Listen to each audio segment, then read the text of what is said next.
যোৰহাটৰ এটা অফিচত এইদৰেই মিলন হৈছিল গল্ডিদাৰ পিতৃ আৰু মাতৃৰ। কি যে এক মধুৰ মিলন, চাওকচোন। আৱেগিক মুহূৰ্ত।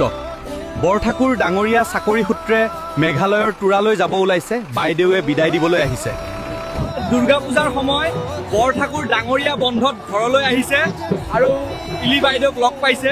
আৰু তাৰ পাছত এটি পবিত্ৰ দিনত দুয়ো বিবাদ পাশত আবদ্ধ হয় আৰু তেওঁলোকে সপোনৰ সংসাৰখন পাতিবলৈ তুৰালৈ ৰাওনা হয়। আৰু ইয়াতেই এই পবিত্ৰ মাতৃৰ গৰ্ভৰ পৰা জন্ম হয় আপোনাৰ মোৰ সকলোৰে মৰমৰ গল্ডি তথা জুবিন বৰঠাকুৰৰ। আমাৰ গল্ডিয়ে পুৱাৰ বিশুদ্ধ বতাহ পাবলৈ তেওঁৰ দেউতাকে খিৰিকীখন খুলি দিয়ে।